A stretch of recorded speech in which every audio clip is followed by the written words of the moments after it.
Hey everyone, welcome back to the channel. My name's Ryan. Today we're going to go over some of the monetary policy that is affecting the crypto market heading into 2023.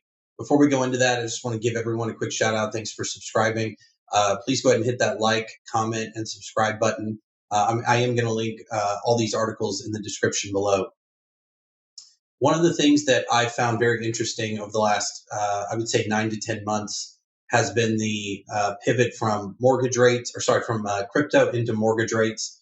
And I don't hear as much crypto in the news. Having been involved with the cryptocurrency market over the last 7 to 8 years as an early investor in Ethereum and in one of the earlier investors in Solana, I find this very, very interesting because a lot of people have made the comment that Bitcoin and essentially crypto was some kind of hedge against inflation.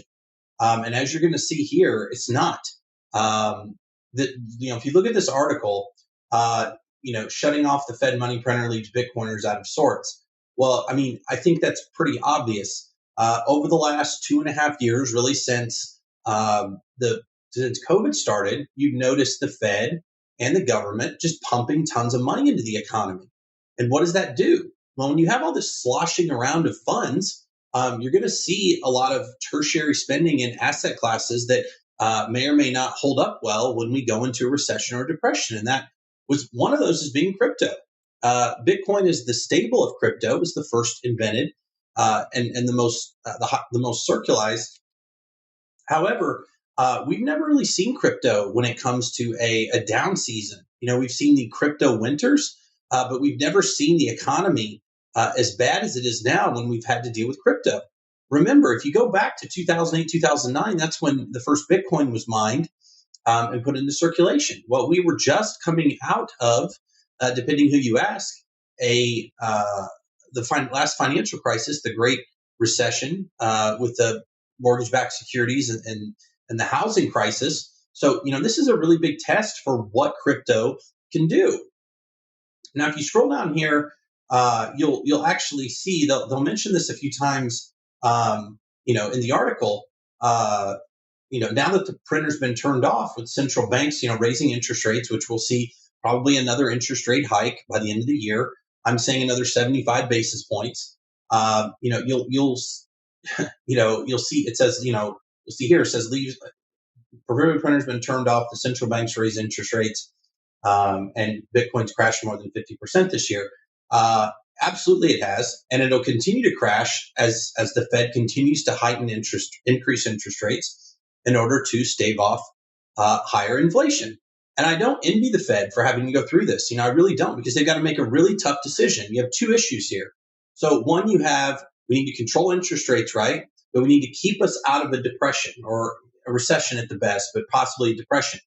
The only way to do that is to increase interest rates. You increase interest rates, the cost of borrowing goes up, and you cool the economy a little bit. At the same time, stop spending money. Stop pumping so much money into the economy. You can't spend your way out of a debt. I remember as a child, my grandfather told me all the time, you can't continue to borrow on tomorrow to pay today. Eventually, that comes due. And that's what you're seeing here with our money supply. You're seeing here a tightened money supply. And you're seeing that Bitcoin and crypto has really taken a bath as money has stopped being pumped into the economy. So if I go back here and I look at, this is a chart. This is from CoinMarketCap. This is one of the sites I use to track cryptocurrencies. If you look at this chart over the last year, you can see, a year ago, a year ago, price of a Bitcoin almost a year ago, 11 months ago, was $67,000. Today, it's $19,500. That is a massive drop off. And if you look, the Fed started injecting liquidity into the market early January, February. And that's when you start seeing asset classes, crypto is one of them, just continue to bottom out.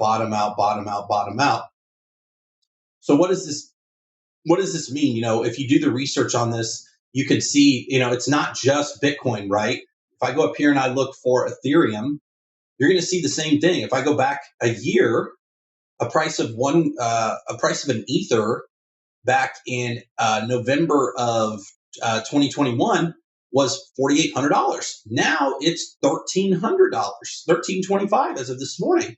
A market cap that at the time was over was close to $500 billion. Now it's down to 162 billion. So you've just seen these massive wipeouts in a lot of the stable coins and even in some of the altcoins.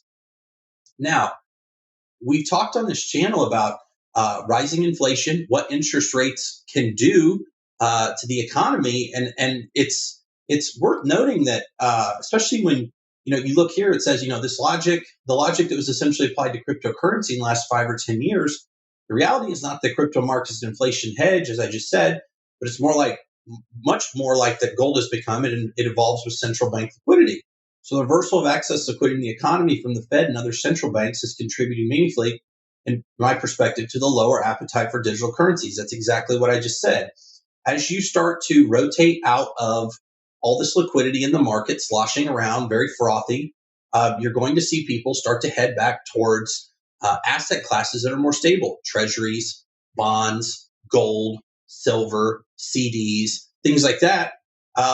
Even savings accounts. I mean, I have 2 different savings accounts. And I'm getting 2.5% and 3% on my savings accounts that I don't think I've ever had that in my lifetime. And I've been investing for over 20 years. I've never seen a 3.5% savings rate on my savings or interest rate on my savings account. It's incredible. Now, you could look at this that way. And then there's also another way to design a solution for this would be to look at it and go, okay, I look at these prices.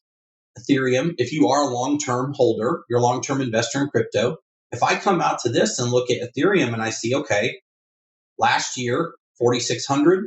If I go all the way back though, to the beginning, some of these coins were a buck, a penny, excuse me, $10, $20, $30 a coin.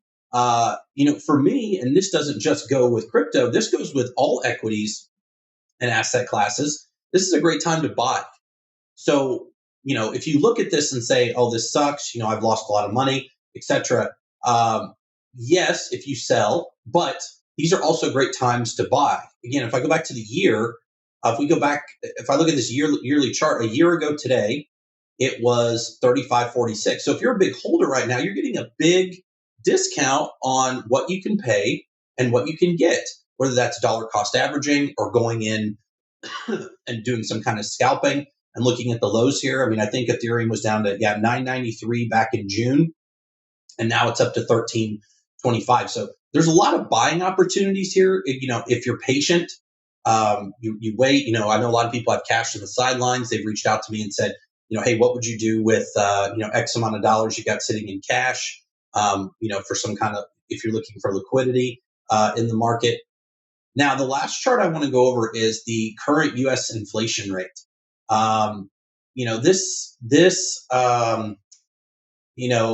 Current CPI numbers are coming out this week. I'm probably going to do a video on it next week and go over what the numbers look like. But I'm saying it's probably going to be higher, in line or higher than it was for August. We'll get September's number later. I believe it's next week. But if you look at this chart, you look at where inflation has been. So 2 years ago, we were at 1.4% inflation for 21.7. And now I'm going to make a bold prediction and say we're going to end the year around 9% annualized inflation, according to the U.S. inflation calculator. So what do these things have in common when it comes back to crypto, when it comes back to Bitcoin? Well, as you've noticed, the higher inflation goes, it has an inverse correlation with prices from an asset class like Ethereum, like Bitcoin. So the higher inflation goes, seemingly, the lower some of these prices have been because we've stopped pumping money into the economy. So there's less money to invest in an asset class like crypto.